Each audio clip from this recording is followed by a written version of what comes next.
ሰላም ጤና ይስጥልኝ። በፌንቴክ ኢንቨስትመንት ስም የተከሰሱ ግለሰቦች ሰሞኑን እንግዲህ በእግረኛው ሚዲያ ላይ ቀርቦ ይህን እያወሩ ይገኛሉ።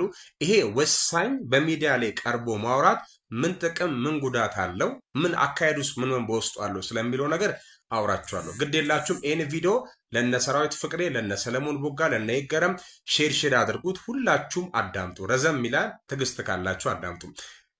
የህግ ፍርድ ቤት ወይስ የህዝብ ፍርድ ቤት? ተጠርጣሪዎቹ በሚዲያ ሲናገሩ ሊያውቁት የሚገባ ህጋዊ እውነታ ነው የምነግራችሁ።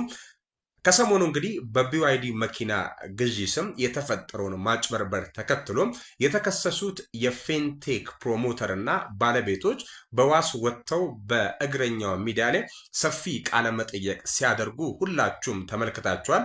በዚህም ቃለ መጠየቅ እንግዲህ ብዙዎች እውነትን እያወጡ ነው ያወሩ ሲሉ፣ ከፊሎቹ ደግሞ የህዝብን ትኩረት ለመበወዝ የተደረገ ፒአር ነው ይላሉ። ነገር ግን ዋናው ጥያቄ እዚህ ጋር ነው። ጉዳዩ በፍርድ ቤት እየታየ ባለበት በዚህ ወቅት በሚዲያ ወጥቶ መናገር ከአንጻር ትክክል ነው ወይስ አይደለም? ለራሳቸውስ ምን ይበጃቸዋል?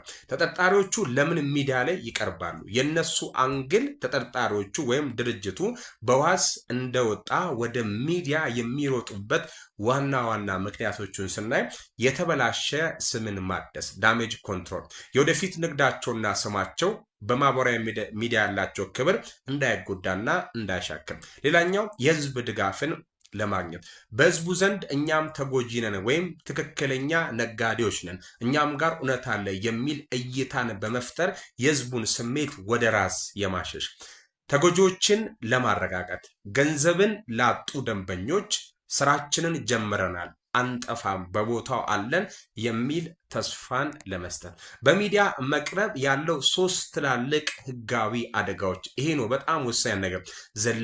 the most legal risk to be interviewed through media after በእንትን ከወጣችሁ በኋላ የመጀመሪያው የራስን ቃል እንደ ማስረጃ መጠቀም ሰልፍ ኢንክሪሚኔሽን። በሚዲያ ላይ የሚናገሩት እያንዳንዱ ቃል ማብራሪያ ወይንም ደግሞ ስህተት በአቃቢ ህግ ለከሳሽ ወገን እንደ ትልቅ ተጨማሪ ማስረጃ ሊቀርብ ይችላል። ማንኛውም ካፋችሁ የሚወጣው ቃል ማስረጃ ነው። በፍርድ ቤት ከተናገሩት ጋር የማይገጥም ነገር በሚዲያ ቢናገሩ አቃቢ ህግ በራሳቸው አንደበት እውነቱን አምኗል ብሎ ሊጠቀምበት ይችላል።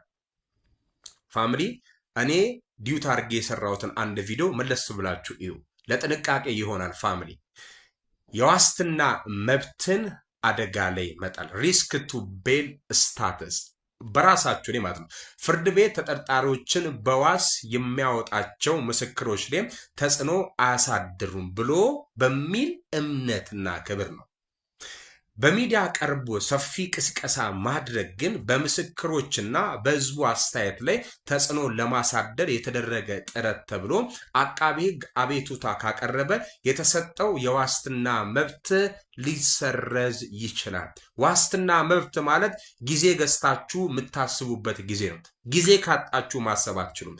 የፍርድ ቤትን ነፃነትም መጋፋት ነው። በሌላ መልኩ ኮንተምፕት ኦፍ ኮርትስ ጉዳዩ በዳኞቹ እጅ እያለ ውጪ ላይ በሚዲያ ክርክር ማድረግ የፍርድ ቤትን ሂደት ለማስቀየስ መሞከር ተደርጎ ሊወሰድና ሊተረጎም ይችላል። ህግ የሚዳኘው በሚዲያ የሚቀርብ የህዝብ ድጋፍ ሳይሆን በጽሁፍና በሰው ማስረጃዎች ብቻ የሚዳኝ ፍርድ ቤት ነው። ማጠቃለያ ኮንክሉዥን ውድ አድማጮቼ፣ ተጠርጣሪዎቹ ጥፋተኛ ይሁኑ ወይም አይሁኑ ጉዳዩ በፍርድ ቤት ሂደት ላይ ያለ በሚዲያ ረጅም ማብራሪያ መስጠት ከፍተኛ የህግ አደጋ ሃይ ሪስክ አለው።